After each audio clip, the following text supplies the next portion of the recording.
Those who read this letter will be the most successful people today. I will be the one to provide you with knowledge, experience, and wealth. Most importantly, from this point forward, I will help you memorize the lessons of success in the shortest time possible. Share me with your friends so that together, we can become elite and build lasting wealth. What would you think if I told you that the image of wealth you have been fed by Hollywood, sleek advertisements, and glossy magazines is a carefully constructed lie designed to keep you broke? Imagine this: you are walking down a quiet, unremarkable suburban street. You pass a man in his late 50s, his hands stained with engine oil as he tinkers with a 10-year-old domestic sedan. He wears a faded flannel shirt from a discount warehouse, and his home, while neat, is entirely indistinguishable from the thousands of other middle-class dwellings in the neighborhood. You likely wouldn't give him a second glance, dismissing him as an average worker nearing the twilight of a modest career. But beneath this veneer of ordinary existence lies a staggering reality. This man is a multimillionaire. He possesses more liquid wealth, more financial security, and more true freedom than the flashy surgeon living in the $5 million mansion across town who drives a leased Italian supercar and drowns in a sea of high-interest debt. This is the central, jarring paradox uncovered by Thomas J. Stanley and William D. Danko in their seminal research. For 20 years, they set out to find the wealthy, expecting to discover them in penthouses and country clubs, only to realize that the people who look rich are often struggling to pay their bills, while the people who are rich are hiding in plain sight, living right next door. The story of the millionaire next door begins with the systematic destruction of the myth that a high income equals wealth. The narrative introduces us to two distinct archetypes that haunt the landscape of modern economics: the underaccumulators of wealth, UAWs, and the prodigious accumulators of wealth, PAWs. The UAW is often a highly educated professional, a doctor, a lawyer, or a high-level corporate executive, who earns a staggering annual salary. To the outside observer, they are the pinnacle of success. Yet, the storytelling reveals a darker truth: they are hyper-consumers, trapped in a relentless cycle of status signaling.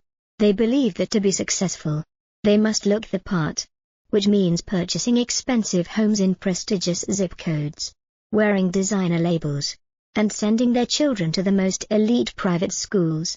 Every dollar they earn is immediately diverted into a liability that depreciates. In contrast, the poor, our unassuming neighbor, might earn significantly less than the surgeon, but they are masters of financial defense. They treat wealth accumulation as a discipline, an invisible sport played with budgets and balance sheets rather than watches and cars. The analysis of the status shows that wealth is not what you spend, wealth is what you accumulate. It is the net worth you build by living far below your means and investing the surplus with the patience of a mountain. The lesson learned here is that the greatest barrier to becoming wealthy is the desire to appear wealthy to people you don't even like. The narrative intensifies as it pulls back the curtain on the daily habits of these secret millionaires. We see the characters of Dr. North and Dr. South, two individuals with identical high incomes but vastly different destinies. Dr. South is the classic UAW. He lives for the now, convinced that his high income justifies a lavish lifestyle. He spends his weekends at luxury resorts and his evenings at high-end charity galas. He has no budget because he believes his intelligence and income make one unnecessary. On the other side, Dr. North, the poor, is a compulsive planner. He knows exactly how much his household spends on groceries, utilities, and taxes. He spends dozens of hours every month researching investments and managing his portfolio. The storytelling captures the invisible discipline of the poor, a person who finds more joy in seeing a bank balance grow than in the fleeting rush of a new purchase. The analysis reveals that the majority of millionaires are self-made, first-generation wealthy individuals who reached their status through frugality. They are not lucky, they are disciplined. They understand that a dollar saved and invested is a seed that will grow into a money tree, while a dollar spent on a status symbol is a dead branch. The lesson is that financial independence is a result of a conscious, methodical effort to prioritize the future over the present, a concept completely alien to the consumer-driven masses. As the storytelling deepens, It explores the fascinating world of dull normal businesses. The narrative shatters the illusion that wealth is reserved for tech geniuses or sports stars. Instead, we are introduced to the millionaires of the unsexy industries, the owners of scrap metal yards, dry cleaners, paving contractors, and mobile home park operators. These are the people who have found riches in the niches of the economy that others find boring or beneath them. They operate in environments with low competition and steady demand. They don't have to dress up for work, and they don't have to maintain a corporate image. This freedom from social expectation allows them to funnel every cent of profit back into their assets. The analysis of these dull normal millionaires highlights the status trap. In industries like law or medicine, there is an immense social pressure to consume. A lawyer who drives a beat-up truck might lose clients who perceive him as unsuccessful. However, a scrap metal dealer can drive the same truck for 20 years, and his clients will only see him as a shrewd businessman. The lesson learned is that choosing a path that allows you to be socially invisible is often the fastest way to become financially invincible. By avoiding the sectors where looking the part is mandatory, you reclaim the power of your own income. The narrative then pivots to a heart-wrenching and controversial discovery, the parental trap and the phenomenon of economic outpatient care, EOC. The story follows wealthy parents who, out of a genuine desire to help their children, provide them with significant financial gifts, down payments on houses, luxury cars, or monthly allowances well into their adult years. You would think these gifts would give the children a head start, but the research proves the exact opposite. The storytelling reveals that the more money an adult child receives from their parents, the less wealth they accumulate on their own. EOC weakens the muscle of financial self-reliance. It turns these children into perpetual UAWs who live lifestyles they haven't earned and cannot sustain. They become hyper-consumers who rely on the next gift to stay afloat, never learning the discipline of frugality or the art of investing. The analysis of this data is a chilling warning to every parent: your kindness may be a form of financial crippling. The lesson is that the best way to ensure your children's success is not to give them money, but to teach them the values that allowed you to earn it. The truly wealthy parents who raise successful children are those who hide their wealth, emphasizing education, hard work, and the dignity of earning one's own way. The psychological intensity of the script builds as it addresses the concept of tax efficiency. The narrative describes the millionaire as a person who is hyper-aware of the wealth-eroding power of the government. While the UAW pays a massive percentage of their income in taxes because they earn a high realized income to fuel their consumption, the poor focuses on unrealized income. They invest in assets that grow in value but don't trigger immediate tax hits. They understand that the government is the biggest expense in their life, and they manage it with the same ruthlessness they apply to their household budget. The storytelling follows the millionaire through their tax planning sessions, showing a person who would rather have $1 million in equity than $100,000 in cash that is taxed at the highest bracket. The analysis suggests that the wealthy are experts at staying under the radar of the IRS, just as they stay under the radar of their neighbors. The lesson is that it's not what you make, it's what you keep. If you cannot manage your tax liability, you are working nearly half of your life for the state instead of for your own freedom. The story intensifies as we reach the realization that the millionaire next door is a master of defense. In sports, the offense gets the glory, but the defense wins championships. For the wealthy, offense is earning a high income, but defense is the discipline of spending. The narrative depicts a world where the average person is constantly attacked by marketing, social media envy, and the internal urge to satisfy immediate cravings. The millionaire is the one with the strongest armor. They are the ones who don't care about the Joneses because they know the Joneses are broke. The storytelling captures the profound sense of peace that comes from this defensive posture. While the UAW lies awake at night worrying about a market dip or a job loss, the poor sleeps soundly, knowing they could survive for years without another paycheck. The analysis reveals that the true meaning of wealth is freedom, the freedom from debt, the freedom from the need to impress, and the freedom to control your own time. The transition to the next stage of the summary will explore the life of the wealthy and the specific strategies they use to choose their homes, their cars, and their careers to ensure their fortress of wealth remains unassailable. We are moving from the philosophy of the millionaires to their exact, tactical execution of a life lived below the surface of societies. Notice the narrative shifts from the philosophy of wealth to the tactical battlefield of daily consumption, focusing on one of the most potent destroyers of potential fortunes, the automobile. Imagine a man who has just earned a massive year-end bonus. His first instinct, fueled by a lifetime of societal conditioning, is to head straight to a luxury dealership to lease the latest European sports sedan.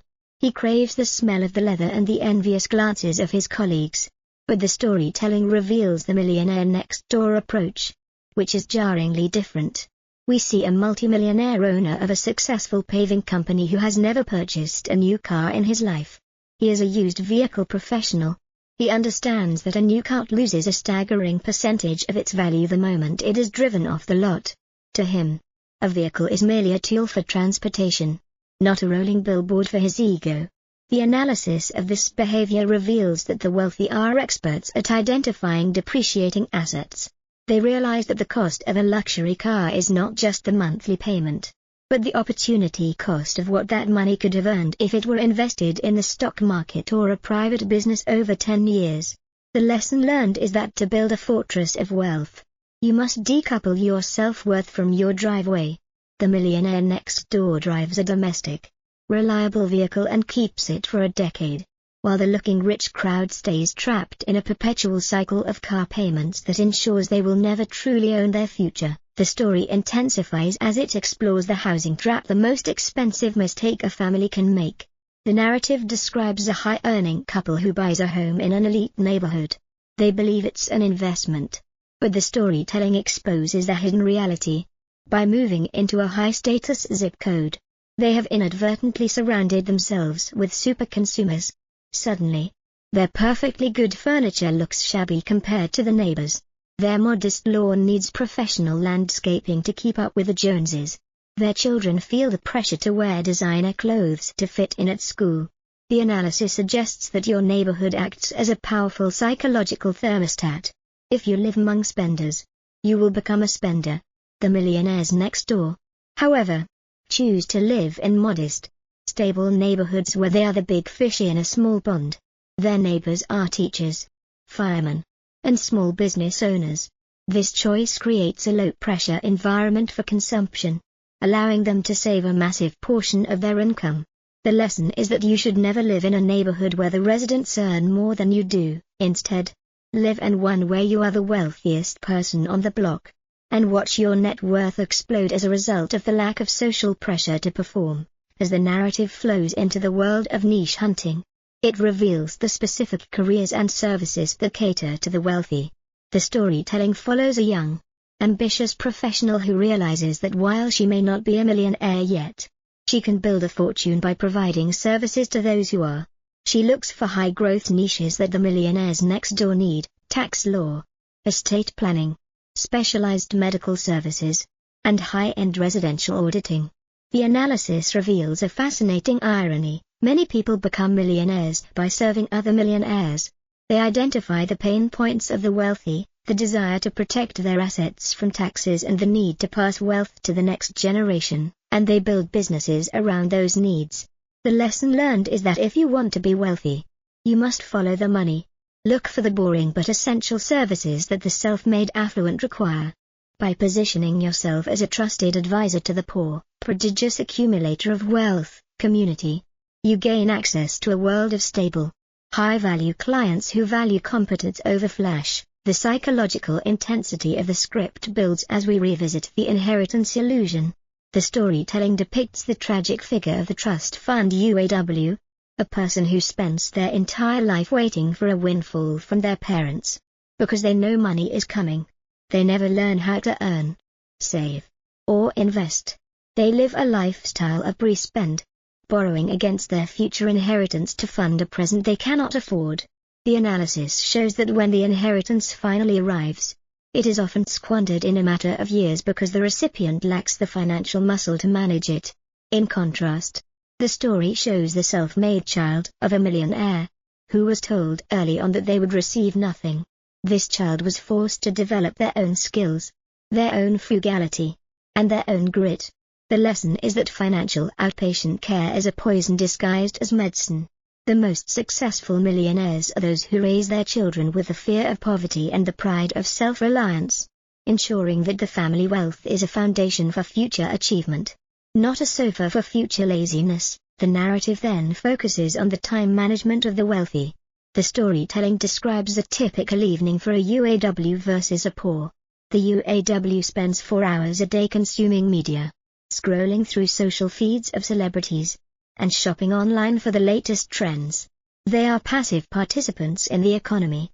The poor, however, spends that same time active. They are reading investment journals, reviewing their business's quarterly performance, or meeting with their CPA to optimize their tax strategy. The analysis reveals that time is the ultimate currency. The millionaires next door are obsessed with the return on time. They don't waste hours trying to save $10 on a grocery bill. They spend hours trying to save $10,000 on their tax bill or finding a 2% better yield on their portfolio. The lesson learned is that wealth is built in the margins of your day. If you spend your free time consuming, you will be poor. If you spend your free time producing and planning, you will be wealthy. The storytelling reaches a peak as it addresses the fear factor. The narrative depicts the profound insecurity of the person who looks rich. Every month is a high-stakes gamble. If their income drops by even 10%, their entire house of cards collapses. They are wage slaves in silk ties.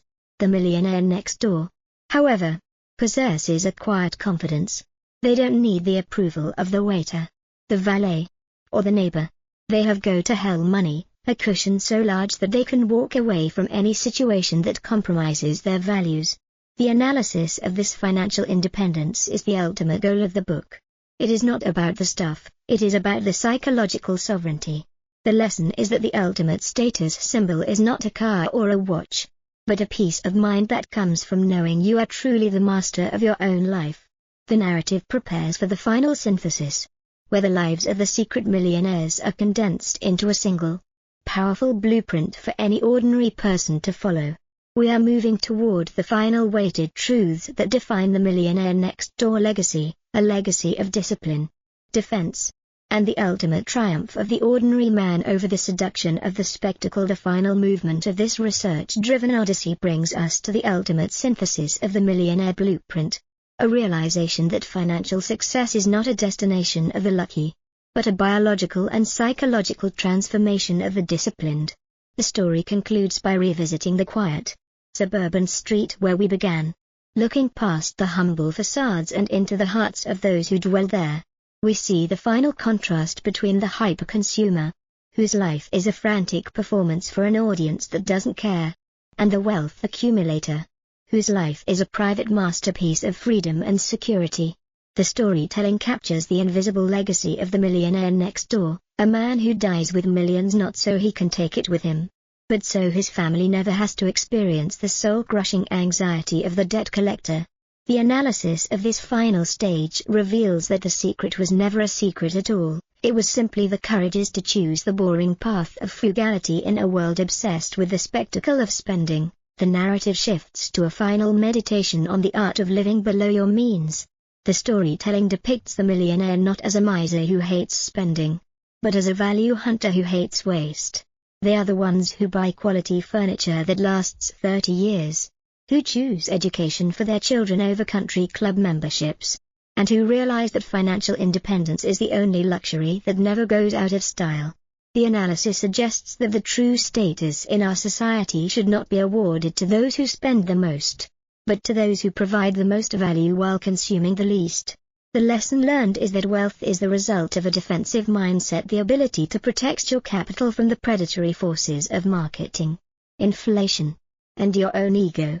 The story ends with a powerful, quiet vision, the millionaire next door, sitting on his modest porch, looking at a bank statement that says he is free, and realizing that he didn't have to win the lottery to win at life, he just had to stop playing the looking rich game. The core message and meaning Thomas J. Stanley intends to convey is that wealth in America is most often achieved by ordinary people in ordinary professions who practice extraordinary discipline.